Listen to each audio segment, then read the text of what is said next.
Bismillahirrahmanirrahim. Assalamualaikum warahmatullahi wabarakatuh. Kaum muslimin rahimakumullah dimanapun Anda berada, kita akan melanjutkan kembali kajian kita dalam rangkaian majelis bulan suci Ramadan, yang mana pada kesempatan kali ini kita akan membahas tentang sifat-sifat penghuni surga.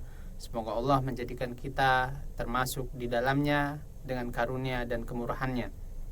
Alhamdulillah wassalatu wassalamu ala rasulillah wa ala alihi wa sahbihi ajma'in, amma ba'du. Saudara-saudaraku, kita telah mendengar gambaran tentang surga, kenikmatannya, serta apa yang ada di dalamnya berupa kegembiraan, kebahagiaan, dan sukacita. Demi Allah, surga benar-benar layak untuk diusahakan oleh orang-orang yang beramal, diperebutkan oleh mereka yang berlomba-lomba, dan pantas bila seseorang menghabiskan umurnya untuk meraihnya dengan berpaling dari hal-hal yang rendah. Jika kalian bertanya tentang amal untuk mencapainya dan jalan yang mengantarkan ke sana, sungguh Allah telah menjelaskannya dalam wahyu yang Dia turunkan kepada Rasulullah sallallahu alaihi wasallam yang paling mulia. Allah Subhanahu wa taala berfirman di dalam Al-Qur'an, A'udzubillahi minasyaitonir rajim. Wasari'u ila maghfiratin min rabbikum wa jannatin 'arduha as-samawati wal ardu u'iddat lil muttaqin alladzina yunfiquna fis sarra'i wad dharra'i wal kadhimina al ghayza wal 'afina 'anil nas wallahu yuhibbul muhsinin walladzina idza fa'alu fahishatan aw zalamu anfusahum dzakarullaha fastaghfaru lidzunubihim wa man yaghfiru dzunuba illa Allah walam yusirru ala ma fa'alu wahum ya'lamun.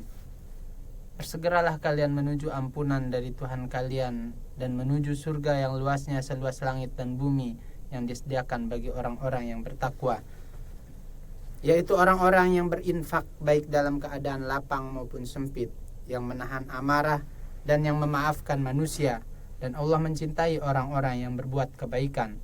Dan orang-orang yang apabila mereka melakukan perbuatan keji atau menzalimi diri mereka sendiri, mereka mengingat Allah lalu memohon ampun atas dosa-dosa mereka. Dan siapa lagi yang dapat mengampuni dosa selain Allah?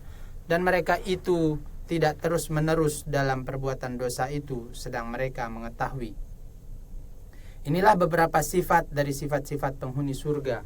Yang pertama, orang-orang yang bertakwa, yaitu mereka yang bertakwa kepada Rabb mereka dengan menjadikan ketakwaan sebagai pelindung dari azabnya melalui pelaksanaan apa yang Dia perintahkan sebagai bentuk ketaatan kepadanya dan harapan akan pahalanya, serta meninggalkan apa yang Dia larang sebagai bentuk ketaatan kepadanya dan rasa takut terhadap siksanya.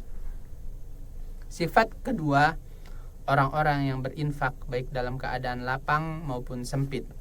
Mereka menafkahkan apa yang diperintahkan untuk dinafkahkan dengan cara yang dituntut dari mereka berupa zakat, sedekah, nafkah kepada orang-orang yang memiliki hak atas mereka, serta nafkah dalam jihad dan berbagai jalan kebaikan lainnya.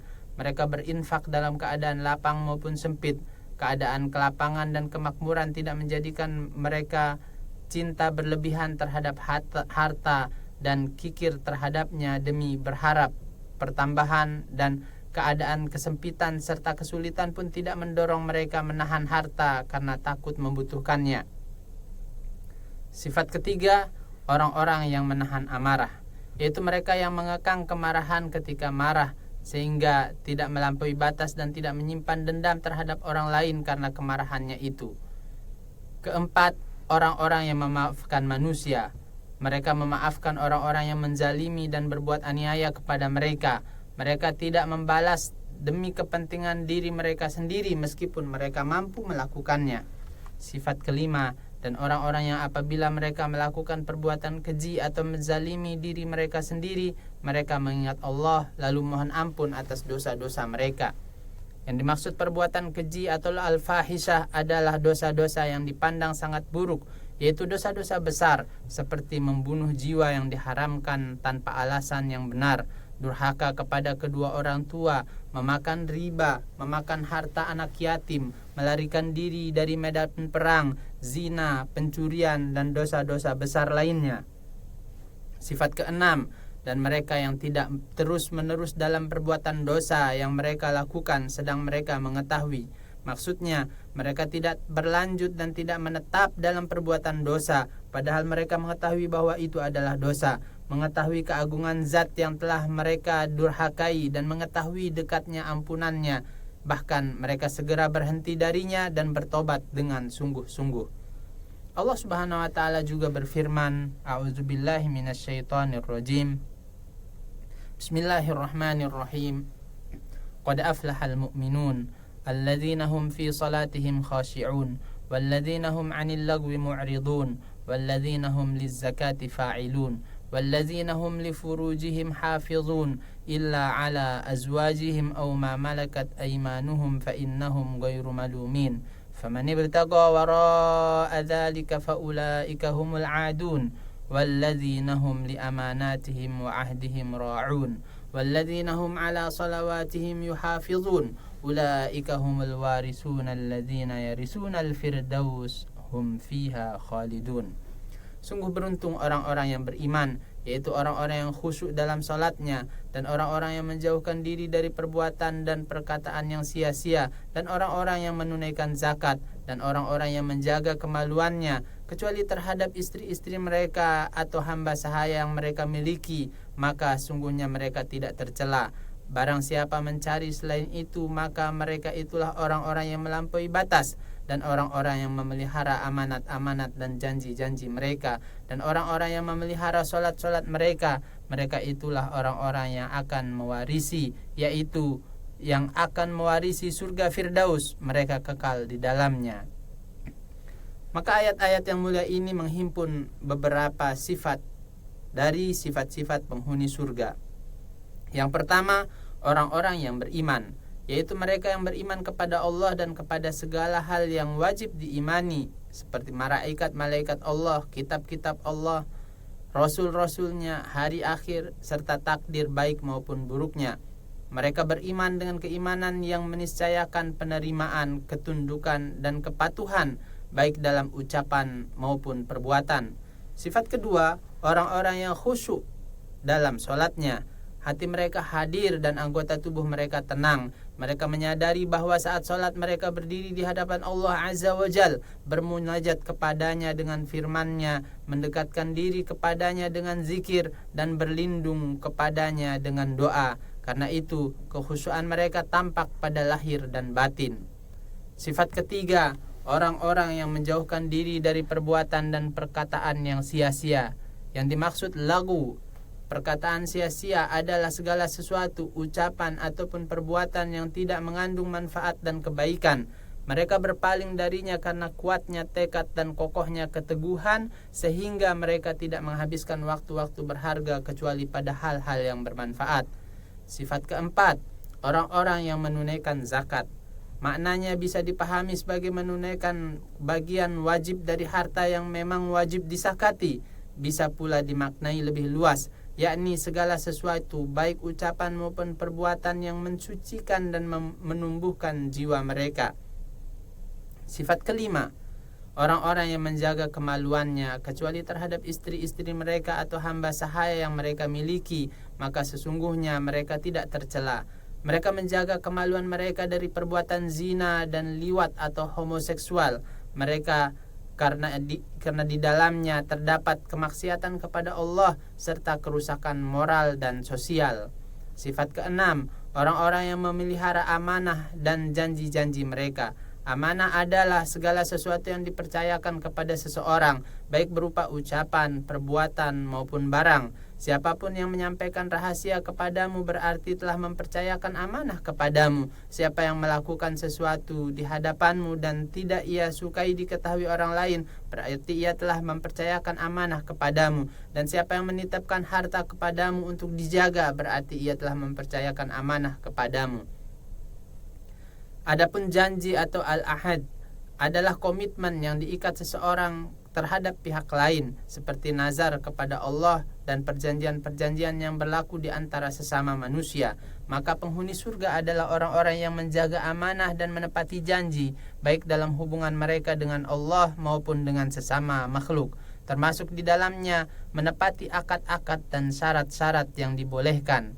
Sifat ketujuh, orang-orang yang memelihara solat-solat mereka. Mereka senantiasa menjaga solat dari penelantaran dan kelalaian dengan menunaikannya tepat pada waktunya, dengan cara yang paling sempurna, memenuhi syarat-syarat, rukun-rukun dan kewajiban-kewajibannya. Allah Subhanahu wa taala telah menyebutkan banyak sifat penghuni surga dalam Al-Qur'an selain yang telah disebutkan tadi. Hal ini Allah sebutkan agar siapapun yang ingin sampai ke surga dapat menghiasi dirinya dengan sifat-sifat tersebut. Dalam hadis-hadis Rasulullah Shallallahu Alaihi Wasallam pun terdapat banyak penjelasan tentang hal itu. Dari Abu Hurairah radhiyallahu anhu, Nabi Shallallahu Alaihi Wasallam bersabda, barang siapa menempuh suatu jalan untuk mencari ilmu, Allah akan mudahkan baginya dengan sebab itu jalan menuju surga. Hadis riwayat Muslim. Dan dari beliau pula Nabi Shallallahu Alaihi Wasallam bersabda, maukah aku tunjukkan kepada kalian suatu yang dengannya Allah menghapus dosa-dosa dan mengangkat derajat? Mereka menjawab, tentu wahai Rasulullah. Beliau bersabda, menyempurnakan wudhu dalam keadaan yang tidak disukai, memperbanyak langkah menuju masjid dan menunggu solat setelah solat. Dan dari Umar bin Khattab radhiyallahu anhu pula tentang orang yang mengikuti bacaan azan dari hati, ia akan masuk surga. Hadis riwayat Muslim. Dan dari Utsman bin Affan radhiyallahu anhu, Nabi sallallahu alaihi wasallam bersabda, barang siapa membangun sebuah masjid dengan tujuan mengharapkan ridha Allah, niscaya Allah akan membangunkan baginya sebuah rumah di surga. Hadis riwayat Bukhari dan Muslim. Dan dari Ubadah bin Samit radhiyallahu anhu, Nabi sallallahu alaihi wasallam bersabda, 5 salat telah Allah wajibkan atas para hamba. Barang siapa menunaikannya dan tidak menyia-nyiakan sedikit pun darinya karena meremehkan haknya, maka ia memiliki janji di sisi Allah untuk dimasukkan ke dalam surga. Hadis riwayat Ahmad, Abu Daud dan Nasai. Dan dari Sauban radhiyallahu anhu bahwa ia bertanya kepada Nabi sallallahu alaihi wasallam tentang suatu amal yang dengannya Allah memasukkannya ke dalam surga, maka beliau bersabda, hendaklah engkau memperbanyak sujud, karena tidaklah engkau bersujud kepada Allah 1 kali sujud melainkan Allah akan mengangkatmu dengannya 1 derajat dan menghapus darimu 1 kesalahan. Dan dari Ummu Habibah radhiyallahu anha, Nabi sallallahu alaihi wasallam bersabda, tidaklah seorang hamba muslim melaksanakan salat sunnah karena Allah Ta'ala setiap hari sebanyak 12 rakaat selain sholat fardu, melainkan Allah akan membangunkan baginya sebuah rumah di surga. 12 rakaat itu adalah 4 rakaat sebelum zuhur, 2 rakaat sesudahnya, 2 rakaat setelah maghrib, 2 rakaat setelah isya, dan 2 rakaat sebelum sholat subuh. Dan dari Mu'az bin Jabal radhiyallahu anhu bahwa ia berkata kepada Rasulullah sallallahu alaihi wasallam, beritahukan kepadaku suatu amal yang dapat masukkan ke dalam surga dan menjauhkanku ke dalam neraka. Beliau bersabda, sungguh engkau telah bertanya tentang perkara yang besar, namun ia mudah bagi orang yang Allah mudahkan baginya. Engkau beribadah kepada Allah dan tidak menyekutukannya dengan sesuatu apapun, menegakkan sholat, menunaikan zakat, berpuasa di bulan Ramadan, dan menunaikan ibadah haji di Baitullah. Dan dari Sahal bin Sa'ad radhiyallahu anhu, Nabi sallallahu alaihi wasallam bersabda, sungguhnya di surga terdapat sebuah pintu yang disebut Ar-Rayyan. Pada hari kiamat orang-orang berpuasa akan masuk melaluinya dan tidak ada seorang pun selain mereka yang masuk melalui pintu itu. Dari Abu Hurairah radhiyallahu anhu, Nabi sallallahu alaihi wasallam bersabda, umrah ke umrah berikutnya menjadi penghapus dosa di antara keduanya, dan haji yang mabrur tidak ada balasan baginya kecuali surga. Dari Jabir radhiyallahu anhu berkata, Rasulullah sallallahu alaihi wasallam bersabda, barang siapa memiliki 3 orang anak perempuan lalu ia menampung mereka, menyayangi mereka dan menanggung kebutuhan mereka, maka wajib baginya surga. Ditanyakan, wahai Rasulullah, bagaimana jika 2 orang? Beliau menjawab, walaupun 2 orang. Jabir berkata, bagaimana orang berpendapat bahwa seandainya ditanya 1 orang, niscaya beliau akan menjawab 1 orang. Dan dari Abu Hurairah radhiyallahu anhu bahwa Nabi sallallahu alaihi wasallam ditanya tentang perkara yang paling banyak memasukkan manusia ke dalam surga, beliau menjawab, takwa kepada Allah dan akhlak yang baik. Dari Iyad bin Himar al-Mujashi radhiyallahu anhu bahwa Nabi sallallahu alaihi wasallam bersabda, penghuni surga itu ada 3 golongan, penguasa yang adil, gemar bersedekah dan diberi taufik, seorang yang penyayang, lembut hati kepada setiap kerabat, dan seorang muslim yang menjaga kehormatan diri, menahan diri dari yang haram, serta memiliki tanggungan keluarga. Maka inilah wahai saudara-saudara sekalian, sebagian dari hadis-hadis Nabi SAW yang menjelaskan banyak amalan perbuatan penghuni surga bagi siapa saja yang ingin mencapainya. Semoga Allah Subhanahu wa taala senantiasa memberikan taufiknya kepada kita semua. Semoga salawat dan salam tercurah kepada Nabi kita Muhammad berserta keluarga dan seluruh sahabat beliau. Demikian, dan kita akan lanjutkan insyaallah pada pertemuan berikutnya di waktu dan jam yang sama. Assalamualaikum warahmatullahi wabarakatuh.